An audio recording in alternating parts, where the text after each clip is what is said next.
बिस्मिल्लाहिर्रहमानिर्रहीम। अस्सलाम वालेकुम दोस्तों, क्या हाल है आपके? खैरियत से हैं? ठीक ठाक हैं? आज के इस सेशन का आगाज़ करते हैं और आज के सेशन में इंशाल्लाह हम बात करेंगे गिट लैब की।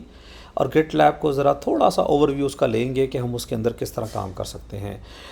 हमारा जो गिट लैब है, अगर आपको याद हो, git.osfp.org, इसके ऊपर हमारा ये गिट लैब सेटअप हुआ था, सेल्फ होस्टेड, जो हम खुद मैनेज कर रहे हैं। इसको हमने उसका रूट यूज़र और पासवर्ड दे के अब साइन इन करेंगे।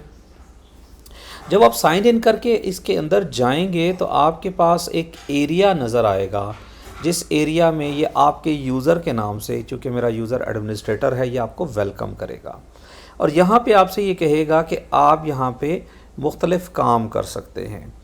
अगर आप गौर करें तो आप यहाँ पे प्रोजेक्ट क्रिएट कर सकते हैं, आप ग्रुप क्रिएट कर सकते हैं, आप लोगों को मेंबर के तौर पे इस गिट लैब पे ऐड कर सकते हैं और आप एडमिनिस्ट्रेटर के तौर पे गिट लैब को कॉन्फ़िगर कर सकते हैं।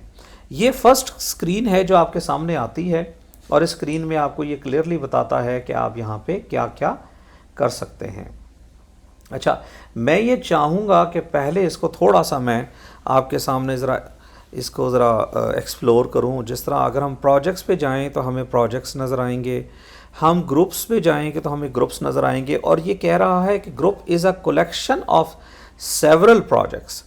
अगर आप चाहते हैं कि आप एक से ज़्यादा प्रोजेक्ट्स बनाएं और उनका कंट्रोल भी मैकेनिज़्म आपके पास हो, तो आप अपना वो ग्रुप के तौर पे उसको बना सकते हैं और उस ग्रुप में मुख्तलिफ प्रोजेक्ट्स रख सकते हैं। फिर आपके पास इश्यूज़ हैं। इश्यूज़ क्या है कि जब भी आप कोई प्रोजेक्ट सेटअप करते हैं तो आपके पास कुछ ना कुछ सॉफ्टवेयर के अंदर इश्यूज़ आते हैं, तो आप उन इश्यूज़ को इसी सॉफ्टवेयर के अंदर रहते हुए मैनेज कर सकते हैं। फिर आपके पास आपकी मर्ज रिक्वेस्ट हैं, जिसमें आपके ये कह रहा है कि जी आपने मर्ज रिक्वेस्ट असाइन किसको की है, असाइंड किसको है, या फिर उसके बाद कह रहा है कि रिव्यू आपका जो रिक्वेस्ट आई है आप उस रिक्वेस्ट को देख सकते हैं। अभी चूँकि हमारे पास ये चीज़ें नहीं हैं तो आपको नज़र नहीं आ रही, लेकिन ये इसी तरह काम होता है। फिर आपके पास टू डू लिस्ट है। टू डू लिस्ट के अंदर आप देखें तो आप अपने जितने भी आपके टू डू लिस्ट हैं जो आप काम करना चाहते हैं वो आप इसके अंदर मेंशन कर सकते हैं और आप मेंशन के तौर पे दूसरों को भी इसके अंदर ऐड कर सकते हैं। माइलस्टोन में जाएं तो ये आपके माइलस्टोन हैं जिनको आप यहाँ पे सेटअप कर सकते हैं। ठीक है जी। फिर स्निपेट्स हैं, ये आप यहाँ से डाल सकते हैं, कोड स्निपेट्स अगर आप बात करें। फिर एक्टिविटी है और इसी तरह आपकी जो इंपोर्ट हिस्ट्री है। ये जो सारा आपको यहाँ पे नज़र आया, ये बेसिकली आपका एक आम यूज़र का, मैं एज आ आम यूज़र जब भी गिट लैब पे लॉगिन करूँगा तो मुझे ये मेरी स्क्रीन्स नज़र आएंगी, मेरे जितना भी मेरे पास उसकी ऑथराइजेशन है उसके हिसाब से। एक्टिविटी में देखें तो पुश इवेंट्स आ गए आपके पास, मर्ज इवेंट आ गए, इशू इवेंट्स आ गए, कमेंट्स आ गए, विकी आ गया, डिज़ाइन आ गया और टीम आ गया। ठीक है जी। इसी तरह योर प्रोजेक्ट्स में देखें तो आपके प्रोजेक्ट्स आएंगे, स्टार्ट प्रोजेक्ट्स में देखें तो प्रोजेक्ट्स या फॉलोड यूज़र्स जो आपके यूज़र्स। अच्छा, अब मैं इसको एडमिनिस्ट्रेटर से एक्सेस करना चाहता हूँ तो मैं सबसे नीचे बॉटम पे आऊँगा और यहाँ लिखा हुआ एडमिन, तो अब इसको मैं एडमिन यूज़र से एक्सेस करूँगा। जो ही मैं इसको एडमिन यूज़र से एक्सेस करूँगा तो मेरी लेफ़्ट साइड पे जो मेरी ऑप्शंस थी एज आ एडमिनिस्ट्रेटर वो हमें ज़्यादा नज़र आनी शुरू हो जाएंगी। अगर आप गौर से देखें तो आपको सबसे पहले डैशबोर्ड नज़र आएगा और अब ये डैशबोर्ड पूरे इन्वायरमेंट का, सारे यूज़र्स का, सारे प्रोजेक्ट्स का, हर एक का यहाँ पे आपको यहाँ पे नज़र आएगा। ठीक है जी। अगर इसमें देखें तो आपको प्रोजेक्ट्स भी नज़र आएंगे, यूज़र्स भी नज़र आएंगे जो पहले नज़र नहीं आ रहे थे, आपको ग्रुप्स में भी नज़र आएंगे, आपको कंपोनेंट्स जो इसके अंदर चल रहे हैं वो सारे नज़र आएंगे और वो दिखाएगा कि अप टू डेट है या इसको अपडेट करने का टाइम है। फिर अगर आप देखें फीचर्स में तो साइन अप इनेबल्ड है, अभी एलडैप इनेबल्ड नहीं है, ग्रेविटार इनेबल्ड है, ओमनी ऑथ इनेबल्ड है, reply by email not enabled है, एडवांस सर्च नॉट इनेबल्ड है, जियो इसका नॉट इनेबल्ड है, कंटेनर रजिस्ट्री इसकी इनेबल्ड है, सो हम कंटेनर रजिस्ट्री भी इसकी इस्तेमाल करेंगे इंशाल्लाह। गिट लैब पेजेस इसके इनेबल्ड नहीं हैं, इंस्टेंस रनर्स इसके इनेबल्ड हैं। इंस्टेंस रनर क्या चीज़ है इंशाल्लाह इसको हम अगले सेशन में तफसील से डिस्कस करेंगे। ये प्रोजेक्ट्स का पेज आपका आ गया। इसमें ओवरऑल आपको प्रोजेक्ट्स नज़र आएंगे। ठीक है जी, इंटरनल, पब्लिक, प्राइवेट, सारे प्रोजेक्ट्स अगर आप गौर करें। चूँकि मैं एडमिन पेज में हूँ तो मुझे इस पूरे इन्वायरमेंट की हर चीज़ यहाँ पे नज़र आएगी। ठीक है जी। यूज़र्स में जाएं तो आपको सारे यूज़र्स यहाँ पे नज़र आएंगे। और अगर मैं चाहता हूँ कि मैं अपना एक यूज़र क्रिएट करूँ तो मैं यहाँ पे अपना यूज़र भी क्रिएट कर सकता हूँ। तो मैं एक यूज़र भी यहाँ पे क्रिएट करता हूँ। यूज़र का नाम रखते हैं जी, let's say Babar Zahoor, B ज़हूर। ठीक है जी, यूज़र नेम, और बाबर @ clouddev.tech। ठीक है। अच्छा, अब ये मेरे से पूछता है कि इसकी प्रोजेक्ट्स की लिमिट कितने हैं। प्रोजेक्ट्स की लिमिट 1 लाख प्रोजेक्ट्स, बहुत बड़ा आपके पास लिमिट है।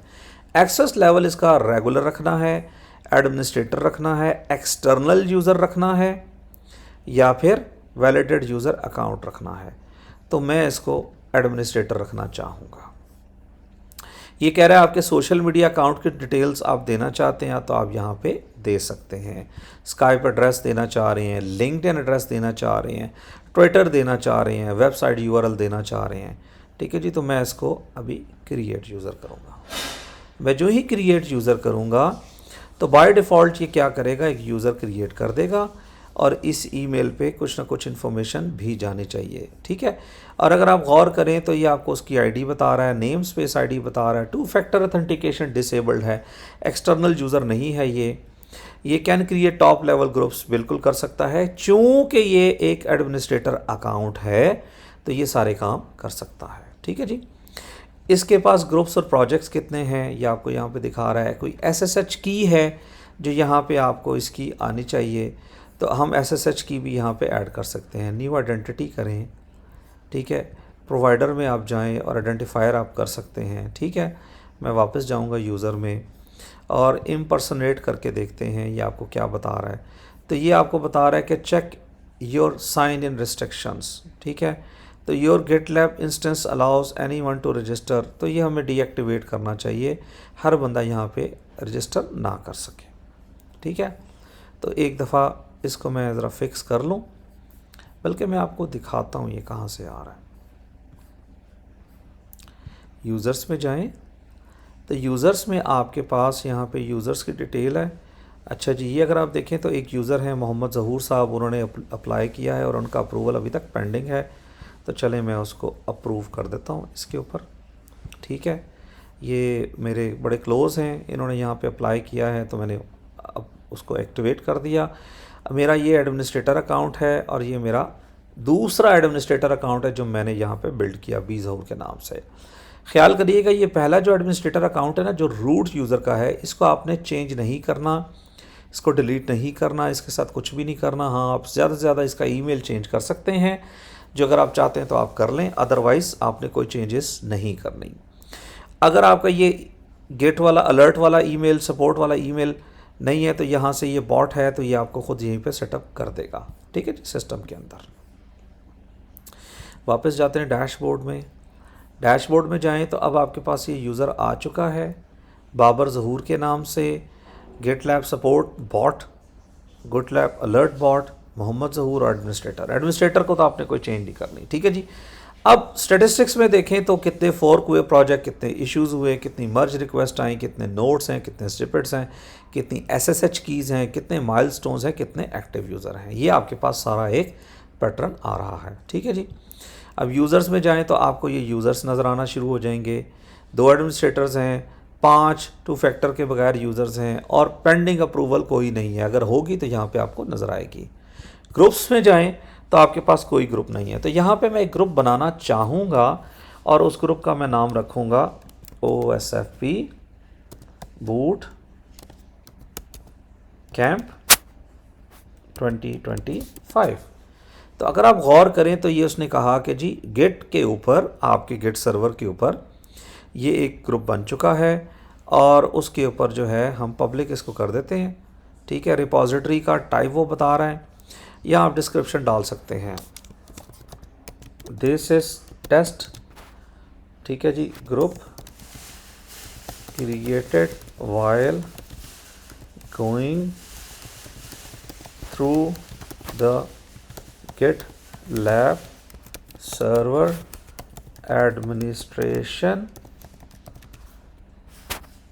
पैनल। ठीक है जी, ये हमने कर दिया। अच्छा, अब इस ग्रुप को पब्लिक भी कर सकते हैं, प्राइवेट भी कर सकते हैं, इंटरनल भी। प्राइवेट क्या है? प्राइवेट वो है कि वो सारे यूज़र जिनको आप अलाउ करते हैं, ठीक है जी, वो प्राइवेट होंगे। इंटरनल वो हैं जो सारे यूज़र इस सिस्टम के अंदर एज अ इंटरनल लॉगिन करते हैं इस आपके सेल्फ होस्टेड गिटलैब के अंदर, ठीक है। और पब्लिक वो हैं जो सारी दुनिया में, अगर आपका ये ऑनलाइन है, जो भी इसको एक्सेस करेगा वो सब कुछ उनको नज़र आएगा। तो यहाँ पे आपको एक चीज़ का ख्याल करना है कि जब आप लिस्ट ऑफ ग्रुप्स बनाएंगे तो आप पहले डिफाइन करेंगे कि ये पब्लिक होना चाहिए, इंटरनल होना चाहिए, प्राइवेट। तो मैं इसको प्राइवेट करूँगा भाई, ठीक है, ये मेरा प्राइवेट ग्रुप है। अच्छा, ये कहता है कि जी रोल्स अलाउड टू क्रिएट सब ग्रुप्स। तो ये सब ग्रुप्स को क्या रोल अलाउ करेगा? डेवलपर, मेंटेनर्स, ऑनर होंगे, मेंटेनर्स होंगे। मैं मेंटेनर्स करना चाहूँ। फिर ये कहता है आप चाहते हैं कि 2 फैक्टर ऑथेंटिकेशन करें, तो आप यहाँ से इसको सेटअप कर सकते हैं। आप कंप्यूट कोटा असाइन करना चाहते हैं तो वो कर सकते हैं। और इसके बाद आप नीचे क्या करेंगे? आप ग्रुप क्रिएट करेंगे। परमिशंस एंड ग्रुप फीचर्स में अगर आप जाएं तो users can request access if visibility is public और इंटरनल। Large file storage projects in this group can use git LFS, large file storage. This settings can be overridden in each group, ठीक है जी, override हो सकती है। Create करेंगे, हमने group create किया। अब जब हमने ग्रुप क्रिएट किया तो अब गौर करें कि हमारा यहाँ पे एडमिन के अंदर, ग्रुप्स के अंदर OSFP बूट कैम्प 2025 के नाम से एक ग्रुप आ चुका है। और इसका ऑनर कौन है? इसका ऑनर है बाबर। अब मैनेज एक्सेस में जाके इसको मैं करता हूँ मैनेज एक्सेस। जब मैनेज एक्सेस करूँगा तो ये मुझे कहेगा कि you would like to add other members to part of this group. ये आपके लिए इम्पॉर्टेंट है, ये आपको समझना ज़रूरी है। तो मैं यहाँ पे इनवाइट करूँगा। तो हमारे पास कौन कौन सी ऑप्शंस हैं यहाँ पे? Planner, reporter, developer, maintainer, owner. तो यहाँ पे मैं इसको करूँगा मेंटेनर। एक्सपायरी इनेबल करने की ज़रूरत है तो कर सकते हैं, वरना ना करें, ठीक है जी। अब मुझे वो लिस्ट ऑफ यूज़र्स बता रहा है जो इस सिस्टम के अंदर मौजूद हैं। अगर लिस्ट ज़्यादा होगी तो मैं यहाँ से सर्च कर सकूँगा, अदरवाइज आप ईमेल एड्रेस के ज़रिए भी इनवाइट कर सकते हैं। तो मैं अभी ज़हूर यूज़र को यहाँ पे इनवाइट करूँगा। ज़हूर मेरे एक अच्छे दोस्त हैं, यहाँ सऊदीया में मेरे पास ही होते हैं और माशाल्लाह एक्टिव मेंबर हैं हमारे। अब अगर आप गौर करें तो ज़हूर को इनविटेशन जा चुकी है एज आ मेंटेनर। ऑनर कौन है? मैं खुद हूँ। मेंटेनर कौन है? ज़हूर है, ठीक है जी। तो ये आपके पास अगर आप गौर करें तो ये इन्फॉर्मेशन जा चुकी है, ठीक है। अब 2 ग्रुप हैं, इस ग्रुप के 2 मेंबर्स हैं। So members were successfully added. अगर हमने कुछ और मेंबर्स को ऐड करना है तो हम यहाँ से इसी तरीके से ऐड कर सकते हैं, ठीक है जी। यहाँ तक सही हो गया। अब हम जाएंगे वापस ग्रुप के अंदर, ठीक है। और ग्रुप के अंदर आप देखें तो आपके पास प्रोजेक्ट्स, सब ग्रुप्स, न्यू प्रोजेक्ट। पहले यहाँ से देखें, ये ऊपर सब ग्रुप, न्यू प्रोजेक्ट, फिर shared projects, shared groups, inactive, ठीक है जी, सब ग्रुप्स एंड प्रोजेक्ट्स। तो मैं यहाँ पे एक प्रोजेक्ट क्रिएट करूँगा, ठीक है।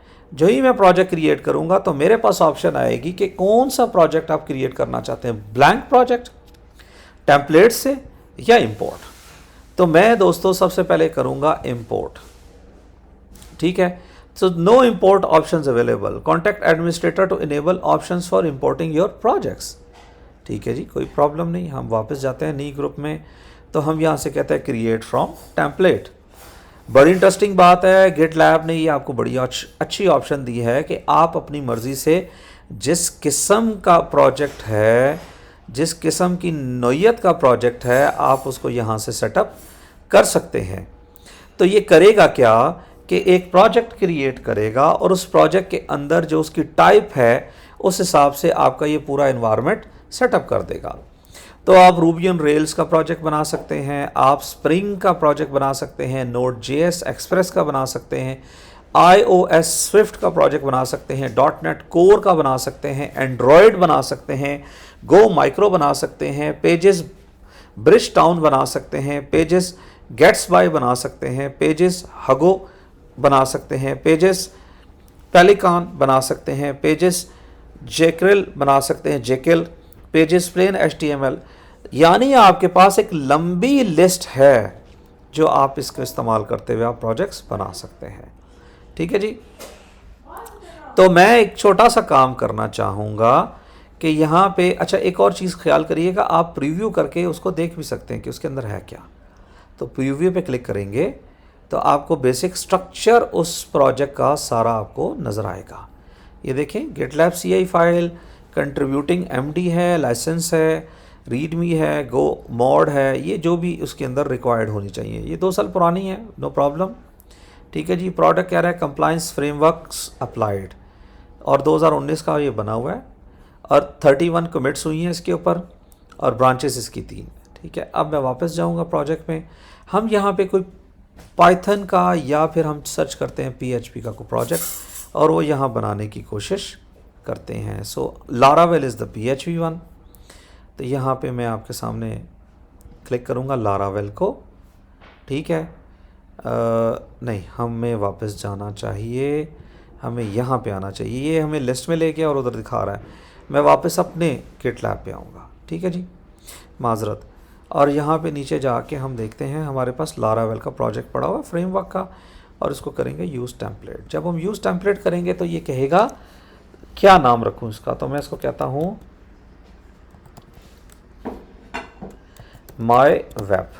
ठीक है। या इसको करता हूँ OSFP वेब।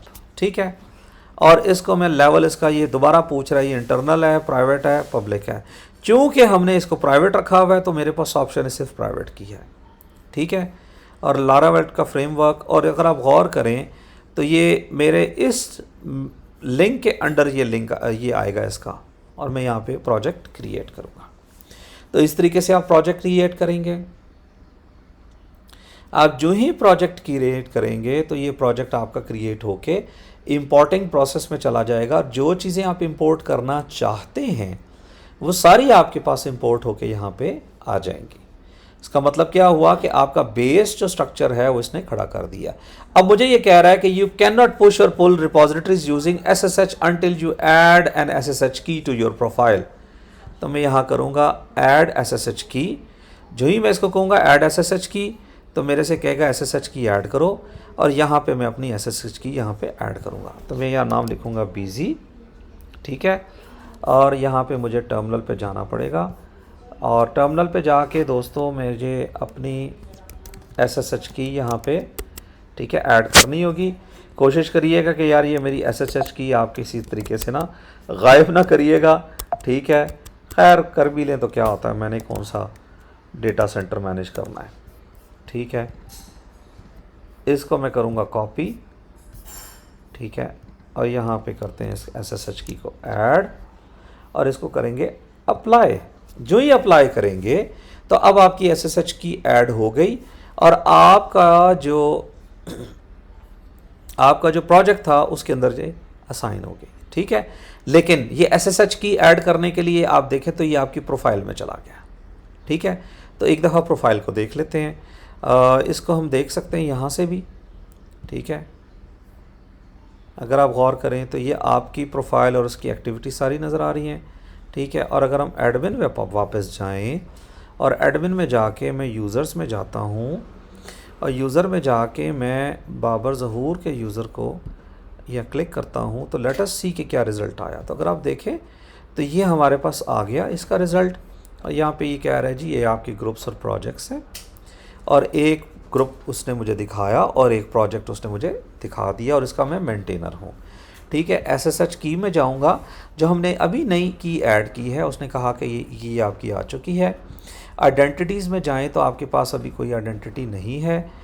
इम्पर्सनेशन टोकन्स कहें तो अभी कोई नहीं है आपके पास। ठीक है। तो इसको हम थोड़ी देर छोड़ देते हैं। अब हम वापस दोबारा जाएंगे डैशबोर्ड में। ठीक है। और ये डैशबोर्ड आपका कौन सा डैशबोर्ड है, पूरे इन्वायरमेंट का डैशबोर्ड है, ठीक है। और इसके ज़रिए आप और भी चीज़ें देख सकते हैं। चलें थोड़ा सा और भी रिव्यू कर लेते हैं। यूज़र्स ग्रुप्स टॉपिक्स हमने देख लिए, टॉपिक्स अभी कोई नहीं है। गिटली सर्वर्स अगर हम देखें तो एक गिटली सर्वर हमें नज़र आ रहा है।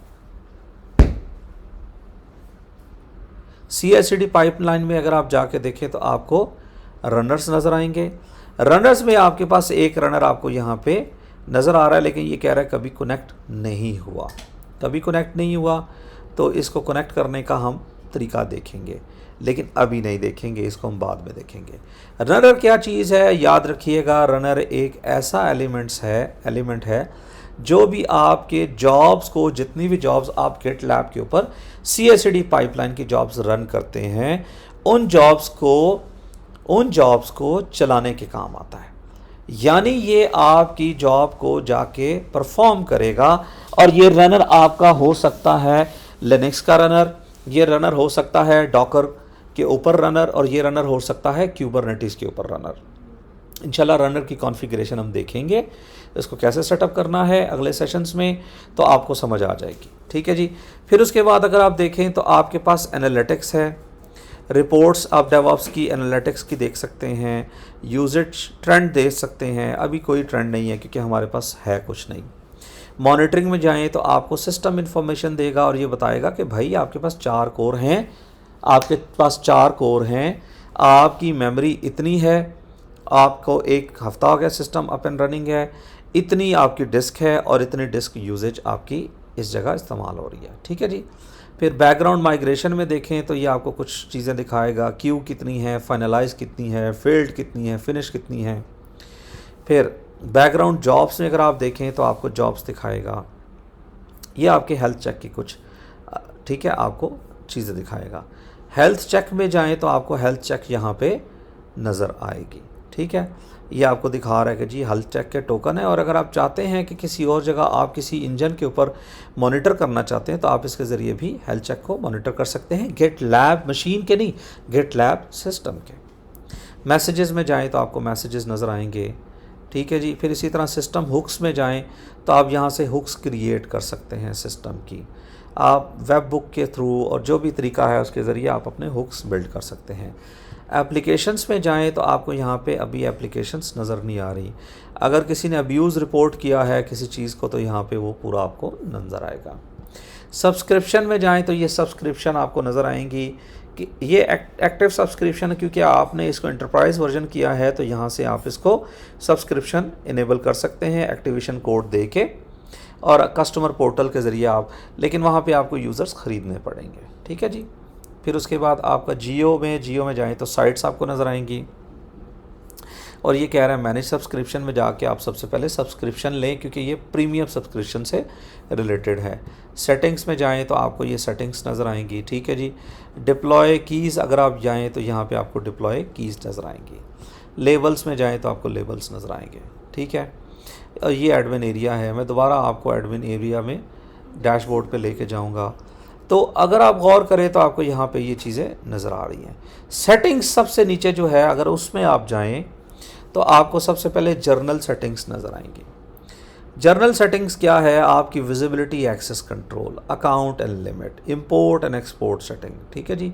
तो हो सकता है यहाँ पे गिटहब से इधर उधर से ये कोड इसने इनेबल ना किया हो, तो यहाँ पे हम इंपोर्ट एक्सपोर्ट इनेबल कर सकते हैं, ठीक है जी। फिर उसके बाद डिफ लिमिट्स हैं, फिर उसके बाद साइन अप रिस्ट्रिक्शन है। हमने साइन अप रिस्ट्रिक्शन अभी साइन इन इनेबल्ड है और ईमेल कंफर्मेशन सेटिंग्स ऑफ की हुई, तो मैं इसको डिसेबल करूँगा, लेकिन एडमिन अप्रूवल चाहिए होगी। फिर आप कह सकते हैं कि ये वाले डोमेन से सिर्फ जो ईमेल से और रिक्वेस्ट आए तो वो इनेबल हो, ठीक है जी। Email restrictions for sign up आप यहाँ पे ईमेल की डाल सकते हैं। सेव चेंजेस करेंगे, ठीक है। फिर उसके बाद आप आगे जाएं तो साइन इन रिस्ट्रिक्शन है, terms of services and privacy है, एक्सटर्नल ऑथराइजेशन है, अगर आपका कोई ऑथराइजेशन सिस्टम चल रहा है आप उसको इस्तेमाल कर सकते हैं। वेब टर्मिनल है, ठीक है जी, आप इसको इनेबल डिसेबल कर सकते हैं। फिर उसके बाद साइलेंट मोड है, गिट पॉड है, क्रॉकी है, मेल गन है, प्लांट यूएमएल है, ये कुछ टूल्स हैं जो आपको नज़र आ रहे हैं। स्नोप्लो है, अमेज़ॉन EKS है, ठीक है जी, आप इसको इनेबल कर सकते हैं। और भी आपके पास इस तरह की ऑप्शंस मौजूद हैं। सर्च में जाएं, ग्लोबल सर्च में आप देख सकते हैं। इंटीग्रेशन में जाएं तो आप यहाँ से इंटीग्रेशन कर सकते हैं, ठीक है। और इंटीग्रेशन में आपके पास बहुत से टूल्स हैं दोस्तों, ये आपको यहाँ पे नज़र आ रहे हैं। आप इन टूल्स को इस्तेमाल करते हुए यहाँ से ऐड के बटन से इनको इंटीग्रेट कर सकते हैं। फ्यूचर में हम देखेंगे अगर हमने टूल यहाँ पे ऐड करना हुआ, ठीक है जी। रिपॉजिटरीज़ में जाएं तो आप रिपॉजिटरीज़ यहाँ से देख सकते हैं। आपकी डिफ़ॉल्ट ब्रांच क्या है, रिपॉजिटरी मिररिंग क्या है, स्टोरेज क्या है, मेंटेनेंस क्या है। CI/CD एक ऐसी इंपॉर्टेंट चीज़ है जिसको हम इंशाल्लाह तफसील से देखेंगे। वेरिएबल सेट करना, continuous integration and deployment, package registry, container registry, ठीक है जी। रनर्स, ये रनर्स हम यहाँ से देखेंगे। जॉब टोकन परमिशन से हम यहाँ से देखेंगे। रिपोर्टिंग में जाएं तो आप रिपोर्टिंग यहाँ से देख सकते हैं। Spam, anti bot protection, metrics and, ठीक है जी। प्रोमीथियस ग्राफाना की यहाँ पे कह रहा है इसको आप इनेबल करें, ठीक है। ग्राफाना की ये कह रहा है कि जी आपने इनेबल की है, सो आप इसको इनेबल कर सकते हैं अगर आप इसको इनेबल करें।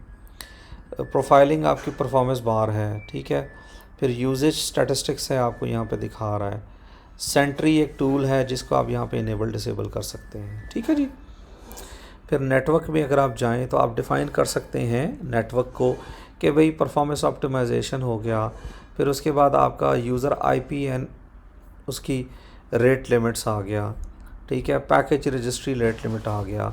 फाइल्स API, सर्च लिमिट्स है, डेप्रिकेटेड API रेट लिमिट्स है। ये आपके बहुत से यहाँ पे ऑप्शंस हैं जो आपको दिखा रहा है, और ये साथ साथ आप देखेंगे। अपीयरेंस में जाएं तो आप इसकी अपीयरेंस को चेंज कर सकते हैं। फेविकॉन यहाँ आपने चेंज करना है तो आप यहाँ पे फेविकॉन सेलेक्ट करें और अपनी ब्रांडिंग कर सकते हैं। प्रेफरेंसेस है, आपने वो चेंज करनी है। आपका ईमेल एड्रेस है, आपका व्हाट्स न्यू है, हेल्प पेज है, पेजेस हैं, पोलिंग इंटरनल मल्टीप्लायर है, गेटली टाइम आउट्स है, लोकलाइजेशन है। तो कहने का मकसद ये है कि एक बड़ा ही कम्प्रिहेंसिव सिस्टम है जिसको आप अपनी मर्ज़ी से यहाँ पे सेट कर सकते हैं, ठीक है दोस्तों। तो ये आपके पास पूरा इन्वायरमेंट है जो हमने देखा कि हम GitLab के ज़रिए, सेल्फ होस्टेड GitLab के ज़रिए एक पूरी गिट की एडमिनिस्ट्रेशन यहाँ पे हम मैनेज कर सकते हैं, और ये सारा कुछ अल्हम्दुलिल्लाह आपके कंट्रोल में है। तो हमने थोड़ा सा रिव्यू किया इसको, हमने ये देखा कि यूज़र किस तरह क्रिएट होता है, ग्रुप किस तरह क्रिएट होता है, प्रोजेक्ट किस तरह क्रिएट होते हैं, उनकी थोड़ी बहुत ही ऑथराइजेशन को हमने देखा, और फिर हमने ओवरव्यू किया कि और कौन कौन से टूल्स हमारे पास इसके अंदर अवेलेबल हैं। सो दोस्तों मैं यहाँ पे क्लोज़ करता हूँ, और इंशाल्लाह अगली कुछ चीज़ें हम अगले सेशन में डिस्कस करेंगे, डिटेल में जाएंगे, और मैं चाहूँगा कि हाँ आप मेरे साथ रहें। GitLab एक ऐसा टॉपिक है जिसको हमने डिटेल से इंशाल्लाह इस सेशन में ज़रूर देखना है, क्योंकि इसी की बेस पे हमारी GitLab और सारी चीज़ें सेटअप होंगी। तो मिलते हैं दोस्तों अगले सेशन में। अल्लाह हाफ़िज़।